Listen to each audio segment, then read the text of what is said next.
जय हिंद, नमस्कार, आदाब, सत श्री अकाल मेरे प्यारे दोस्तों। स्वागत है आपके अपने YouTube चैनल जीएस के तड़के पर। मैं हूं आपका होस्ट एंड श्रीवास्तव जी, लेकर आ चुके हैं बीएड की जो सीरीज आपकी चलाई जा रही है, ताकि आपको एक गवर्नमेंट कॉलेज एक अच्छी रैंक के साथ मिल सके। इसलिए हम लेके आए हैं जीएस का तड़का, ठीक है। और आपको ये जो पीडीएफ है ये आपको टेलीग्राम पर मिल जाएगी। आप वहाँ सर्च कर सकते हो जीएस का तड़का, आपको हमारा मोबाइल नंबर मिल जाएगा। आप वहाँ से कोई भी क्वेरी पूछ सकते हो, ये हमारा व्हाट्सअप नंबर है, ठीक है। आप उससे भी जुड़ सकते हो। तो हमारे साथ जुड़िए, वहाँ डेली टेस्ट होता है, आप उसको भी ज्वाइन कीजिए और अपनी रैंक को बहुत अच्छे तरीके से लाइए, ताकि आपको गवर्नमेंट कॉलेज मिल जाए। क्योंकि मुझे मिली थी तो मुझे पता है गवर्नमेंट कॉलेज में क्या ही मजा रहता है, ठीक है। तो आइए आज हम क्वेश्चन शुरू करते हैं। ये है मॉडल पेपर 2019 का। उससे पहले मैंने 2020, 21, 22 और 23 चारों ईयर के जो है वो मैंने मॉडल पेपर करा दिए हैं। तो अब हम लेके आए हैं 2019 का। पहला प्रश्न पत्र है हिंदी का जो है। आइए शुरू करते हैं। इसमें है आपका कि निम्नलिखित, क्वेश्चन नंबर है, निम्नलिखित शब्दों के विलोम शब्द चुनिए। ऑप्शन, क्वेश्चन है क्या, अभिसरण। अब अभिसरण का विलोम क्या होगा? ऑप्शन है सायास, अपसरण, प्रसारण और प्रतिरक्षण। बताइए इसका सही विलोम शब्द क्या हो जाएगा? इसका सही विलोम शब्द हो जाएगा अपसरण, यानी अभिसरण का क्या हो जाएगा? अपसरण, ठीक है। चलिए क्वेश्चन नंबर 52 है। क्वेश्चन नंबर 52 है कि सुषुप्त का विलोम क्या होगा? सुषुप्त का विलोम, थोड़ा सा बड़ा कर दूं मैं, हाँ ठीक है। चलिए सुषुप्त का विलोम क्या होगा? ऑप्शन है आपके श्रेष्ठ, जागृत, मृत या कृतांत। बताइए सुषुप्त का विलोम क्या हो जाएगा? सुषुप्त का है जागृत। क्या है? सुषुप्त का जागृत हो जाता है। श्रेष्ठ का विलोम क्या होगा? श्रेष्ठ का विलोम होता है अधम। श्रेष्ठ का विलोम क्या होता है? अधम होता है। मृत का विलोम क्या हो जाएगा? बिल्कुल आप सभी को पता होगा, जीवित। मृत का विलोम क्या हो जाएगा? जीवित। और कृतघ्न का, ये कृतांत नहीं, ये कृतघ्न है, ठीक है। कृतघ्न, पेपर में कृतघ्न दिया था, तो कृतघ्न का जो विलोम हो जाएगा वो क्या हो जाएगा? कृतज्ञ। क्या हो जाएगा? कृतज्ञ, ठीक है। चलिए क्वेश्चन नंबर 53 कि निम्न वाक्यों में से सही वाक्य चुनिए, ठीक है। कोई ऑप्शन है आपके, गत रविवार को वह मुंबई जाएगा, आने वाले रविवार को वह मुंबई जाएगा, आगामी रविवार को वह मुंबई जाएगा और पूर्वार्ध रविवार को वह मुंबई जाएगा। तो इसका सही जवाब क्या हो जाएगा? इसका सही जवाब है कि वो आगामी रविवार को वह मुंबई जाएगा। देखिए जब भी आप मेरी वीडियो देखें, आप कोशिश करें कि आप क्वेश्चन वाइज जो है उसमें ऑप्शन अपने हिसाब से कमेंट में लिखते चले जाइए, धड़ाधड़ धड़ाधड़ धड़ा, जिससे आपको ये तो मालूम पड़ेगा कि हाँ, जैसे मान लीजिए कोई गलत होगा ना, तुरंत हिट हो जाएगा, अरे यार ये मेरे से गलत हो गया, तो फिर वो आपसे दोबारा कभी गलत नहीं होगा। तो इसलिए आप कमेंट में जरूर लिखते रहिए। जैसे 53 का सी हो गया तो सी लिखिए। अगर आपने बी लगा दिया ना तो आपको सी हमेशा के लिए याद हो जाएगा कि नहीं, मेरे से गलत हो गया था, अब सही हुआ है, ठीक है। इसका सही जवाब क्या हो जाएगा? आगामी रविवार को वह मुंबई जाएगा। चलिए क्वेश्चन नंबर 54 है कि इसका भी बताना है कि सही शुद्ध वाक्य कौन सा होगा। बताइए ऑप्शन है, आपकी शंकाओं का निराकरण होना चाहिए, निराकरण हो जाना चाहिए, आपकी शंकाओं को समाधान हो जाना चाहिए, आपकी शंकाओं का सम्मान हो जाना चाहिए, आपकी शंकाओं का वरदान हो जाना चाहिए। बताइए 54 का सही जवाब क्या हो जाएगा? इसका सही जवाब है कि आपकी शंकाओं का, ऑप्शन नंबर बी, आपकी शंकाओं का समाधान हो जाना चाहिए, ठीक है।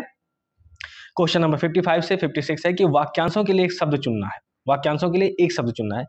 दिशाएं ही जिनका वस्त्र हो, दिशाएं ही यानी दिशा, जैसे होता है ना नॉर्थ, ईस्ट, वेस्ट, साउथ, ये सब, तो दिशाएं ही जिनका वस्त्र हो, उनके लिए कुछ शब्द क्या होगा? ऑप्शन है विशंभर, दिक्पाल, पैगंबर और दिगंबर। इसका सही जवाब क्या हो जाएगा? दिगंबर। दिगंबर क्या हो जाएगा? दिशाएं ही जिनका वस्त्र हो क्या कहलाते हैं? दिगंबर कहलाते हैं, ठीक है। नेक्स्ट क्वेश्चन पे चलते हैं। क्वेश्चन नंबर 56 है कि युद्ध की इच्छा रखने वाला, ऑप्शन है मुमुक्ष, बहुश्रु, युयुत्सु या मौक्तिक। युद्ध की इच्छा रखने वाला क्या कहलाएगा? इसका सही जवाब क्या हो जाएगा? युयुत्सु। ये बहुत ज्यादा इंपॉर्टेंट है, जितना मन हो उतनी मर्जी स्टार लगा लो भैया। एक ये आता है कि युद्ध की इच्छा रखने वाला, वो क्या कहलाता है? युयुत्सु कहलाता है। और जो युद्ध में स्थिर हो उसको क्या बोलेंगे? उसको बोलते हैं युधिष्ठिर। क्या बोलते हैं उसको? युधिष्ठिर। तो ये दोनों क्वेश्चन बहुत आसानी से कुछ ना कुछ पेपरों में गिर ही जाते हैं। आइए नेक्स्ट क्वेश्चन चलते हैं कि आमलक का तद्भव शब्द क्या है।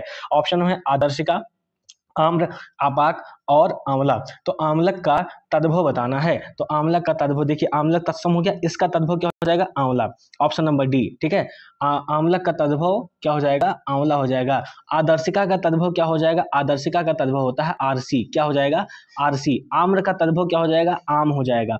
आम का तद्भव, आम्र का तद्भव आम हो जाएगा। और आपाक का तद्भव क्या हो जाएगा? आवा। क्या हो जाएगा? आवा। देखिए मैं लिख दे रहा हूं, तो आपाक का तद्भव आवा, आदर्शिका का आरसी, आम्र का आम। नेक्स्ट क्वेश्चन चलते हैं। क्वेश्चन नंबर 58 है। थोड़ा सा चैनल को लाइक से सब्सक्राइब करते रहो भैया, अपने दोस्तों के पास शेयर करते रहो, ठीक है। क्वेश्चन नंबर 58 है कि तिनका का तत्सम शब्द क्या है? तृण, तिक्त, ताम या त्वरित। तिनका का तत्सम क्या हो जाएगा? देखिए तिनका का तत्सम हो जाएगा तृण। क्या हो जाएगा? तृण हो जाएगा।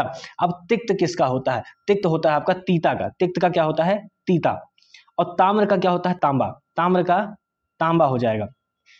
देखिए यहाँ ताम्र ना ये तत्सम है, लेकिन इसका तद्भव क्या हो जाएगा, तांबा, ठीक है ना, बिल्कुल। और त्वरित, त्वरित तत्सम है, लेकिन इसका तद्भव क्या हो जाएगा, तुरंत।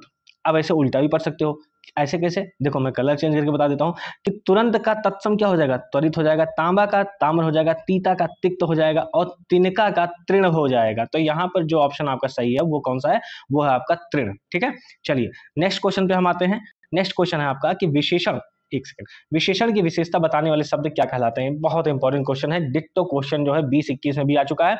विशेषण की विशेषता बताने वाले को क्या कहते हैं, वो होता है आपका प्रविशेषण, ठीक है, प्रविशेषण होता है। क्वेश्चन नंबर 60 पे आते हैं। क्वेश्चन नंबर 60 है आपका कि परिश्रमी शब्द में कौन से विशेषण का बोध होता है। परिश्रमी संख्यावाचक, परिणामवाचक, परिमाणवाचक और गुणवाचक। तो देखो परिश्रमी शब्द है ना, परिश्रमी शब्द में क्या होगा, जैसे कि राम बहुत परिश्रमी है या बहुत मेहनती है, तो ये इसका गुण बताता है, ठीक है, क्या है, गुण है, तो ये क्या हो जाएगा, गुणवाचक हो जाएगा, ठीक है।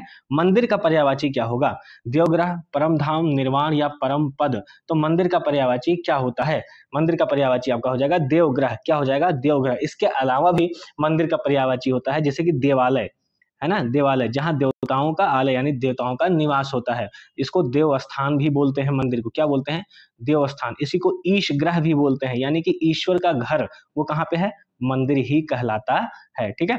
चलो क्वेश्चन नंबर 62 है कि तृष्णा का पर्यायवाची क्या होगा, मकरंद, सहचर, रसिका या लिप्सा। तो तृष्णा का पर्यायवाची क्या होगा, तृष्णा का पर्यायवाची हो जाएगा आपका लिप्सा, ठीक है, ये होता है। अब तृष्णा, लिप्सा, लिप्सा पर्यायवाची लालच भी हो सकता है, बिल्कुल लालच भी हो सकता है, ठीक है। चलिए लालसा भी हो सकती है। क्वेश्चन नंबर 63 है, राजपुत्र में कौन सा समास है, बहुब्रीहि समास, द्विगु समास, तत्पुरुष समास या कर्मधारय समास। बताइए इसमें कौन सा समास है। तो राजपुत्र में कौन सा हो जाएगा, जब आप राजपुत्र को तोड़ोगे क्या हो जाएगा, राजा का पुत्र, क्या हो जाएगा, राजा का पुत्र। तो ये कौन सा समास से निकल के आता है, ये निकल के आता है तत्पुरुष समास, क्योंकि यहाँ पर का को साइलेंट कर दिया जाता है और फिर निकल के आता है राजपुत्र। अब तत्पुरुष समास में क्या होता है, जो पहले का पद होता है वो गौण होता है, गौण होता है, ठीक है, और जो बाद का पद होता है पुत्र, राजपुत्र में ना, जैसे राजपुत्र है तो पहले का पद गौड़ हो गया और बाद का पद जो है वो प्रधान होता है। तो जैसे मान लो तुम्हारे सामने कोई लड़का खड़ा है जो राजा का पुत्र है, तो तुम क्या कहोगे, ये राजपुत्र है। तो मेन क्या हो गया, मेन तो वो लड़का हो गया ना जो पुत्र तुम्हारे सामने खड़ा, तो वो प्रधान हो गया, और उसके बाद उसके पीछे वाला शब्द क्या हो जाएगा, गौड़, यानी राजपुत्र, राजा का पुत्र, ठीक है। तो यहाँ से कौन सा हो जाएगा, तत्पुरुष, ठीक है। तो आगे वाला गौड़ और पीछे वाला प्रधान। चलिए नेक्स्ट क्वेश्चन पे आते हैं। सच्चिदानंद शब्द का सही संधि विच्छेद बताइए। पहला ऑप्शन है सत धन चित धन आनंद, 62 है कि सच्चिद प्लस आनंद, और सच्ची प्लस दानंद, और सत प्लस चिद प्लस आनंद। तो बताना है आपको कि सच्चिदानंद का सही संधि विच्छेद क्या हो जाएगा। देखो पहली बात तो ये समझो कि सच्चिदानंद जो है ना ये व्यंजन संधि में आते हैं। अब इसको तोड़ने में बहुत ज्यादा इंपॉर्टेंट है, और ये सच में ये क्वेश्चन अपने आप में बहुत ज्यादा इंपॉर्टेंट है, क्योंकि लोग तोड़ नहीं पाते इसको। इसका सही जवाब क्या हो जाएगा, सत धन चित धन आनंद, ठीक है। इसको हमेशा के लिए रट लो, दिमाग में बैठा लो बाबू भैया, और थोड़ा सा लाइक शेयर सब्सक्राइब ठोकते चले चलो। चलो नेक्स्ट क्वेश्चन पे आते हैं। क्वेश्चन नंबर 65 है, जुगुप्सा किस रस का स्थायी भाव है, अद्भुत, भयानक, बीभत्स और रौद्र। तो जुगुप्सा किस रस का स्थायी भाव है, इसका सही जवाब क्या हो जाएगा, बीभत्स।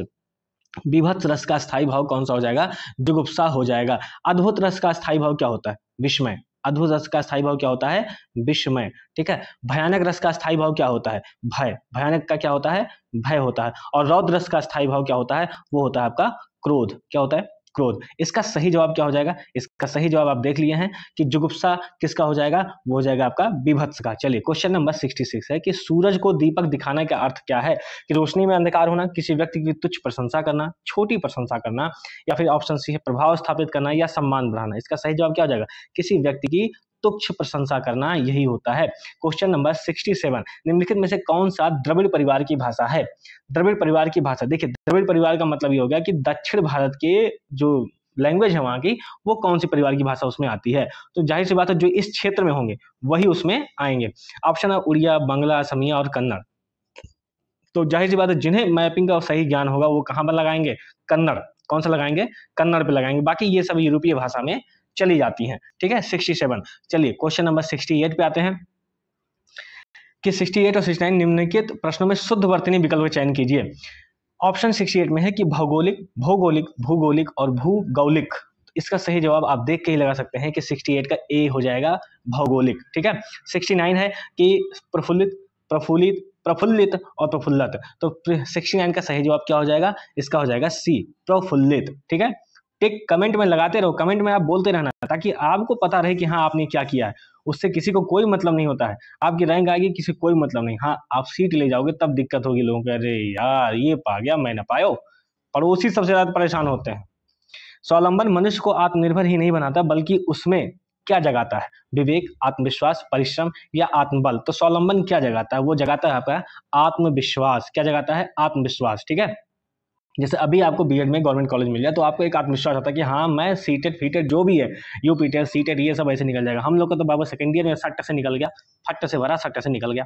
आओ, बीड़ा उठाने से तात्पर्य है दृढ़ संकल्प करना, भार उठाना, मेहनत करना या कठोर परिश्रम। तो बीड़ा उठाने का मतलब क्या हो जाएगा? बीड़ा उठाने का मतलब हो जाएगा कि आपको बताना क्या है, दृढ़ संकल्प करना। ऑप्शन ए, बीड़ा उठाने का मतलब क्या हो जाएगा? दृढ़ संकल्प। मैंने ये बीड़ा उठा लिया, मैंने ये संकल्प ले लिया, इस तरीके से।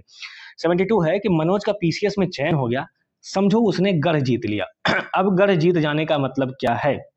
युद्ध जीत जाना, कब्जा कर लेना, अनुभव प्राप्त करना या कठिन कार्य पूरा होना। 72 का सही जवाब क्या हो जाएगा? कठिन कार्य का पूरा होना। क्या हो जाएगा? कठिन कार्य का पूरा होना।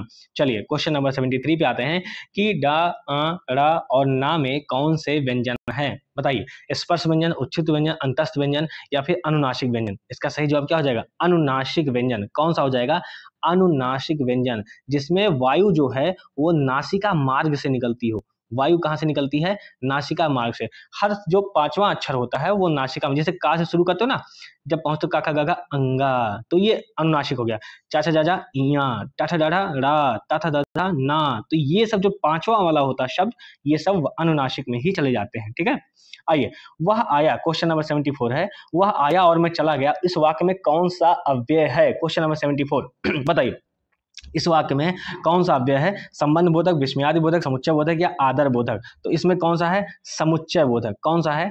समुच्चय बोधक। ठीक है ना, जिसमें जो है ये संज्ञा की विशेषता न बताकर शब्द या वाक्यों को जोड़ने का प्रयास करते हैं। जैसे यहाँ पर देखो, ये पूरा वाक्य है, वह आया और मैं चला गया। यहाँ एक वाक्य वह आया और दूसरा है मैं चला गया, इसमें जो जुड़ा है वो क्या है? और है। तो फिर ये किससे हो जाएंगे? समुच्चय बोधक से आ जाते हैं। ठीक है, आइए नेक्स्ट क्वेश्चन में चलते हैं। क्वेश्चन नंबर 75 है कि निम्नलिखित में से कौन सा शब्द कालवाचक क्रिया का विशेषण है?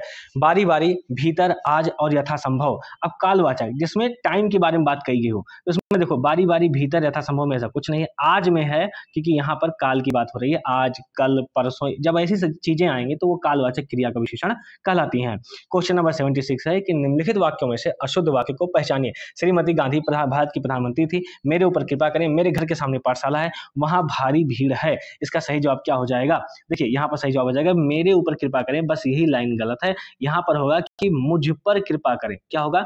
मुझ पर कृपा करें, ये शुद्ध वाक्य होगा। बाकी यहाँ पे तो ये भी शुद्ध है, ये भी शुद्ध है, ये भी शुद्ध है, तो हमें क्या निकालना था? अशुद्ध वाक्य निकालना था। चलिए नेक्स्ट क्वेश्चन पे आते हैं कि निम्नलिखित में से मिश्र वाक्य का चयन कीजिए। प्रातः काल होने पर चिड़िया चहचहाने लगती है, सुबह पहली बस पकड़ कर शाम तक लौट आओ, जो विद्यार्थी परिश्रमी है वह अवश्य सफल होंगे, राजकुमार ने भाई को मार डाला और स्वयं राजा बन गया। इसका सही जवाब क्या हो जाएगा?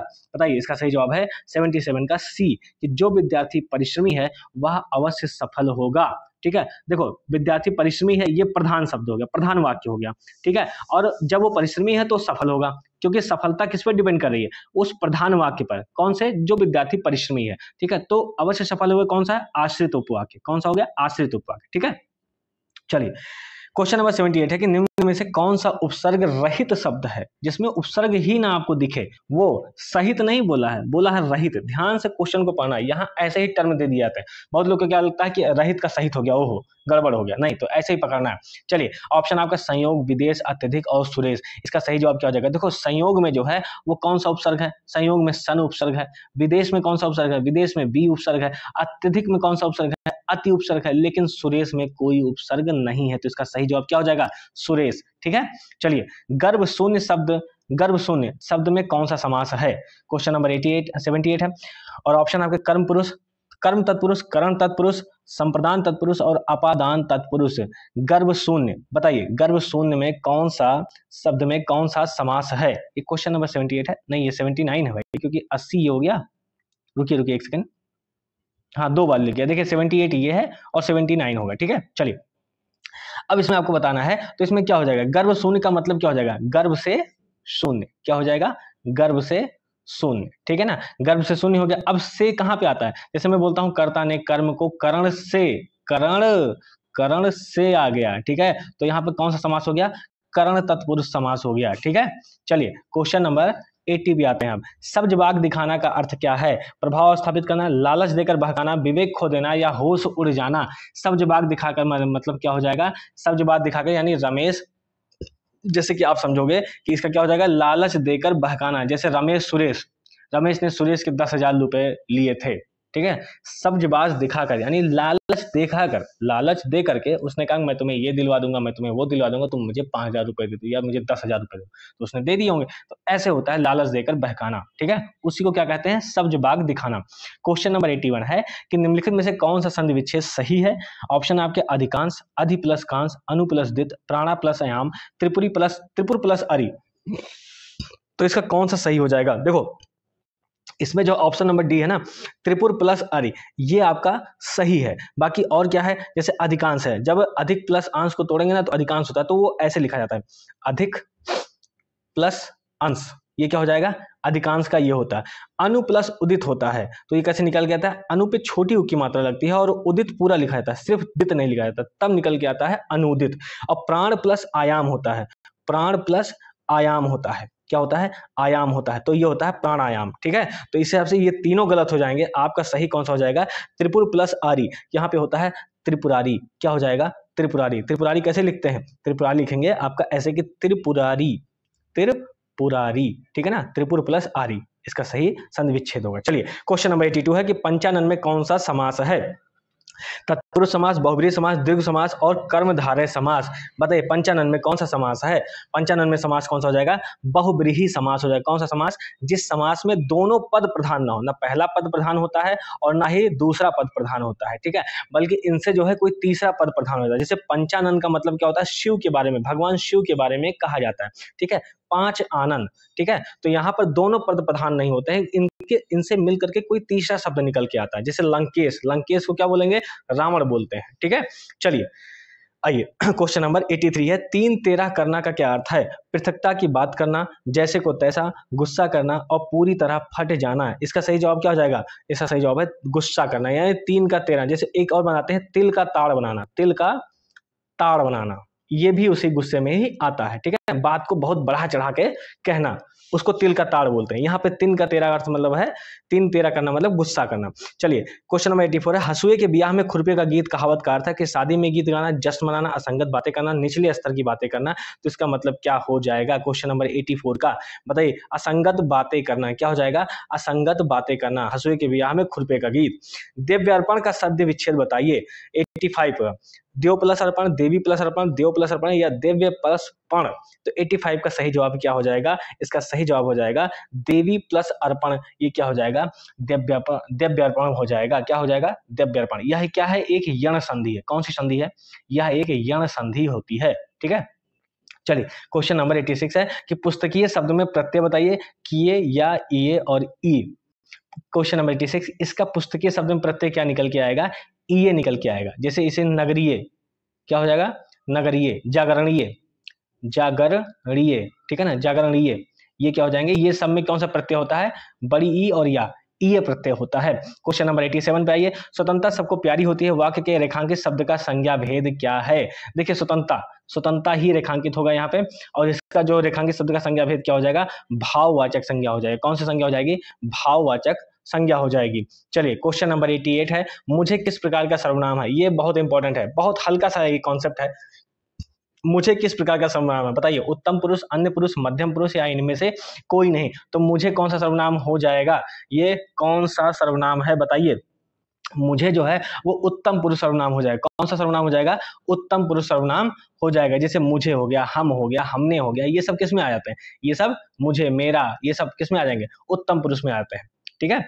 चलिए उत्तम पुरुष, मध्य पुरुष, अन्य पुरुष, 3 ही पुरुष होते हैं। विशेषण शब्द जिस संज्ञा सर्वनाम की विशेषता बताते हैं उसे कहते हैं, अरे बाप रे बाप, ये तीसरी बार आ चुका पढ़ाते पढ़ाते। विशेषण शब्द जिस संज्ञा सर्वनाम की विशेषता बताते हैं उसे क्या कहते हैं, ये विशेष्य कहलाते हैं। क्या कहलाते हैं, विशेष्य कहलाते हैं। जैसे कि पतला आदमी, पतला आदमी, ठीक है ना।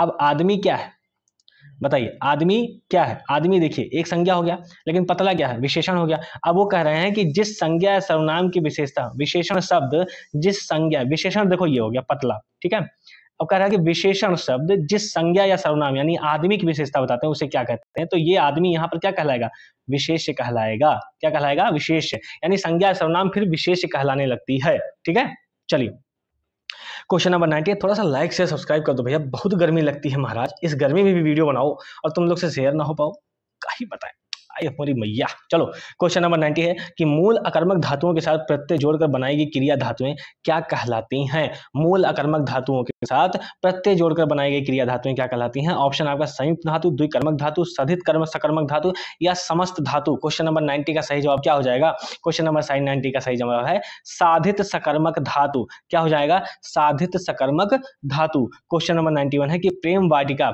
किसकी काव्य कृति है, रसखान की, नरहरदास की, आलम की या भारतेंद्र हरिश्चंद्र की। तो प्रेम वाटिका किसकी है, रसखान की है। किसकी है, यह कब लिखी गई थे, 1671 में। कब लिखी गई है, 1671 में। इसमें भक्ति रस है और कौन सा रस है, श्रृंगार रस, भक्ति रस और श्रृंगार रस। ठीक है ना, तो प्रेम वाटिका किसकी है, प्रेम वाटिका है आपकी रसखान की। ठीक है, क्वेश्चन नंबर 92 है कि निम्नलिखित में से कौन सा शब्द अली शब्द का अनेकार्थी नहीं है। सखी, भ्रमर, रूपसी और बिच्छू, कौन सा शब्द है बताइए जो अली शब्द का अनेकार्थी नहीं। यही 2 बार पूछ चुका है, 2023 में या 2022 में भी पूछा है, मैंने खुद बताया तो मुझे पता है। रूपसी, रूपसी जो है वो अली शब्द का अनेकार्थक नहीं है। डिट्टो क्वेश्चन है अली। ठीक है, इसका सखी भी होगा, भ्रमर भी होगा, बिच्छू भी होगा, ये सभी होते हैं, बट इसमें रूपसी जो है इसका अनेकार्थक नहीं है। ता था दा धा सा आदि का उच्चारण स्थान बताइए। क्वेश्चन नंबर 93 है तालव्य, दंत, मूर्धन या दंतोष्ठ। तो इसका सही जवाब क्या हो जाएगा, दंत। दंत वाले में होता क्या है कि आपके जीभ का जो ऊपरी भाग होता है ना वो जाकर के लिप मतलब होंठों से टकराता है, मतलब जो ऊपरी जबड़ा होता है उसके होंठों से नहीं, मतलब ऊपरी जबड़ा से जाके टकराता है। ठीक है, जब आप बोलेंगे ता था तो आप देखेंगे जीभ जो ऊपर से टकरा के नीचे आ रही, तो ये होता कौन सा, दंत होता है। ठीक है, आइए नेक्स्ट पे आते हैं। 94 में निम्नलिखित में से कौन सा शब्द पुल्लिंग रूप में प्रयुक्त नहीं होता। हाथी, दही, नदी और पानी। तो इसका सही जवाब क्या हो जाएगा, नदी जो है वो पुल्लिंग रूप में प्रयुक्त नहीं होता है, ये स्त्रीलिंग में आता है, बाकी सभी पुल्लिंग में आते हैं। सप्त प्लस ऋषि, इससे बनी संधि है दीर्घ संधि, यण संधि, व्यंजन संधि या गुण संधि। 95 का जवाब है, बताइए कौन सी हो जाएगी, ये हो जाएगी आपकी गुण संधि। कौन सी संधि हो जाएगी, गुण संधि हो जाएगी। ठीक है, आइए क्वेश्चन, जैसे सप्तऋषि है ना, ऐसे महर्षि भी हो सकता है। जैसे महर्षि आ जाए, जैसे आप जब ये संधि पढ़ोगे ना तो आपको लगेगा कि आप संधि को देखो, हमेशा संधियों को ना एग्जाम्पल से याद रखो, नहीं तो आप जो नियम कानून से पढ़ोगे ना उससे नहीं कर पाओगे। बहुत नियम कानून है। व्यंजन संधि में कहीं फंस गए तो फंसते दलदल है वो व्यंजन संधि। वो व्यंजन आपको लगता है कि पकवान है, वो पकवान नहीं बाबू भैया, वो दलदल होता है। अब जैसे महर्षि आ गया, देवर्षि आ गया, सप्तऋषि आ गया, तो ये सब हमेशा गुण संधि में ही चले जाते हैं। ठीक है, चलो बाढ़ पीड़ितों की सहायता के संबंध में पत्र लिखा जाता है किसको, लेखाधिकारी महोदय को, जिलाधिकारी को, कुलपति महोदय को या आचार्य महोदय को। तो किसको लिखा जाएगा, वो जिलाधिकारी महोदय को। किसको लिखा जाता है, जिलाधिकारी महोदय को। क्वेश्चन नंबर 97 है कि ठेले पर हिमालय किस विधा की रचना है। निबंध, कहानी, उपन्यास या यात्रा वृत्त। तो ठेले पर हिमालय ये किस विधा की रचना है, ये निबंध है। अच्छा, इसको लिखा किसने है, धर्मवीर भारती ने। किसने लिखा है, धर्मवीर भारती ने। ठीक है, क्वेश्चन नंबर 98 है कि इनमें से कौन सा कवि अष्टछाप का नहीं है। मैंने कहा था अष्टछाप का कवि पूछा हुआ है, रुको मैं सब बताता हूँ। इसमें बताइए पहले, सूरदास, कुंभनदास, नंददास और रैदास। तो इसमें से कौन नहीं है, तो कौन नहीं है ये आपको बताना है। तो इसमें कौन नहीं है, ये आपके रैदास जो है वो अष्टछाप कवियों में नहीं। देखो विट्ठलनाथ ने, कौन है, विट्ठलनाथ ने ये अष्टछाप कवियों की परंपरा शुरू की। उसमें से 8 कौन से थे, देखो 3 तो ये हो गए, सूरदास, कुंभनदास और नंददास। ठीक है, उसके बाद फिर एक आते थे परमानंद, कौन हो गए, परमानंद। फिर एक होते थे कृष्णदास, कौन हो गए, कृष्णदास। फिर एक है गोविंद स्वामी, कौन है, नाम याद रखना, गोविंद स्वामी। एक है छीत स्वामी, कौन है, छीत, छींक नहीं महाराज, छीत स्वामी। और एक है चतुर्भुज दास, कौन है, चतुर्भुज दास। अब देखो इसमें आप 2-3 तो ऐसे याद हो जाएंगे। देखो सूरदास तो आपको याद ही रखना है। ठीक है, सूरदास आपको याद हो जाएंगे, रुको एक सेकंड, सूरदास आपको याद हो जाएंगे। उसके बाद फिर अगर नंद आ गया तो परमानंद आ जाएगा, कृष्ण आ गए, गोविंद आ गए, चतुर्भुज आ गए, क्योंकि विष्णु जी चतुर्भुज थे।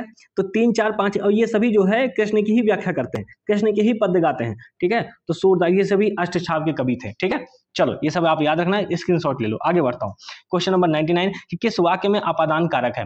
राम ने रावण को तीर मारा, मोहन से अब नहीं गाया जाता, हिमालय से गंगा निकलती है, चाकू से फल काटो। अब इसमें क्या होगा, अपादान कारक क्या होता है कि कर्ता ने कर्म को करण से संप्रदान के लिए अपादान से ठीक है ना। तो जब अपादान से, यहाँ पर जो अपादान होता है, एक तो करण से होता है, एक होता है अपादान से। तो यहाँ पर जो अपादान से निकल के आता है वो अपादान दूसरा होता है, यानी वो अलग होने के माध्यम की बात करता है।